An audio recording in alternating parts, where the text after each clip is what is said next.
Alrighty, ladies and gentlemen, I'm here on a walk with my dogs right now. I'm going to make this one super quick because I can't really tell where I'm going when I have this camera that's so bright in my face. But I wanted to talk about the fact that in 1976, the U.S. Public Health Department said that only 1.5% of all Americans were actually healthy. Again, in 1976, the U.S. Public Health Department said that only 1.5% of all Americans are actually healthy, or were. And now that we're here in 2017, if you think things have gotten better, it's only because you're lying to yourself, ladies and gentlemen. Things have gotten much worse, and it's definitely less than 1% of the population right now that's actually truly vibrant, truly healthy, you name it, especially here in the West. Here in the West, we are literally the epicenter of bad health. There's more bad health here than pretty much anywhere else on the planet. So, you know, I don't want to be part of that statistic. I think that's a horrible, horrible statistic.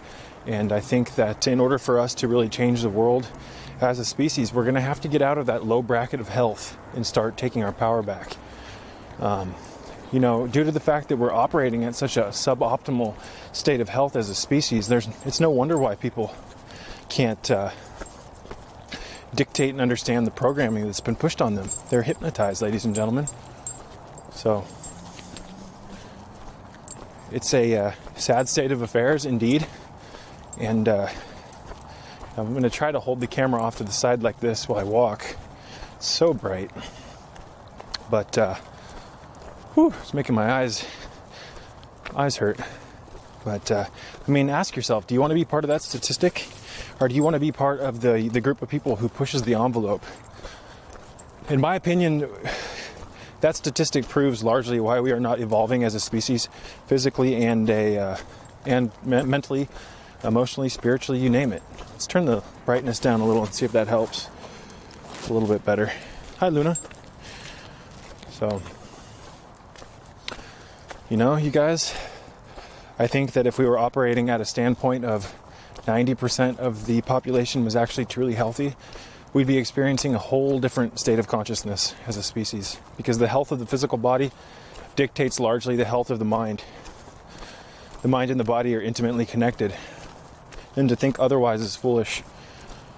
There's a lot of new age jargon out here that will tell you that it's all mental, that you can eat whatever you want, you can treat your body however you want, and it won't have any negative ramification. That's not the truth.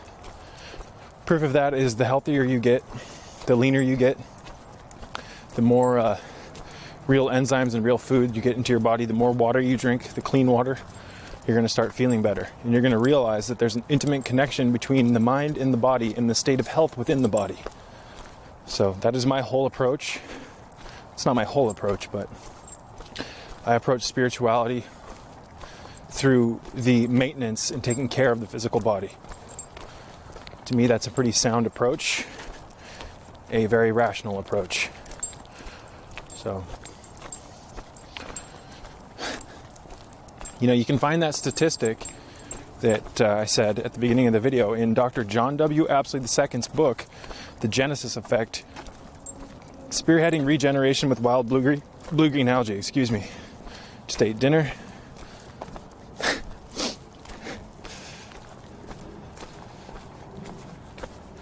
Just walking through the matrix with the pups. And, you know, it's one thing to live in this toxic environment and be exposed to all the electromagnetic pollution, the satellite pollution, all the Wi-Fi bubbles that we live in. The environment's toxic enough, and if you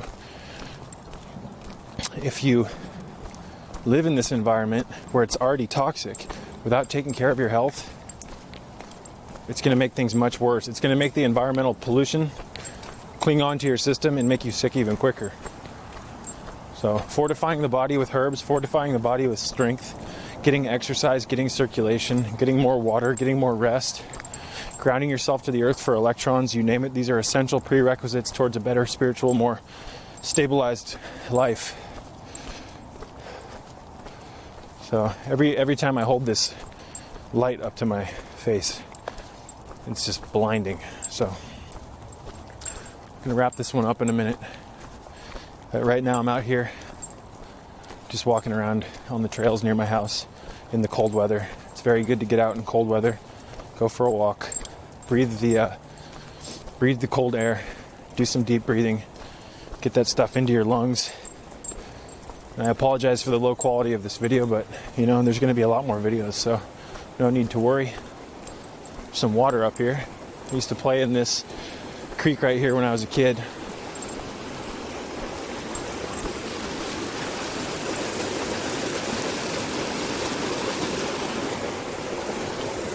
Anyways, I'm going to wrap this one up. I'm going to end by saying that, again, in 1976, the U.S. Public Health Department said that only 1.5% of all Americans were actually healthy. That is a profound statistic. It is a disgusting statistic, and it proves to me why so many people in this dimension look unhealthy. It's because they are unhealthy, and the statistics don't lie.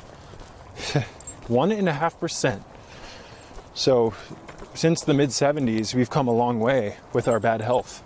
We've made it even worse. The autism rates are through the roof. I think it's 1 in 50 children now will have autism.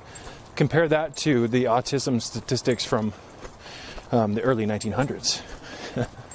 Obesity, I believe over 31% of the population in the West is 15 pounds plus overweight. Having excess adipose tissue, also known as fat, clinging onto your body impedes your ability to stretch properly. It affects your circulation. It's bad for your bones. And fat is a creature, just like a parasite, and it wants to be fed. That's the thing about fat, it wants to grow. So when you get overweight, it's easy to continue gaining weight because it's manipulating your emotions with your parasites and making you crave bad foods. That's just the way it is, ladies and gentlemen. That's the unfortunate truth.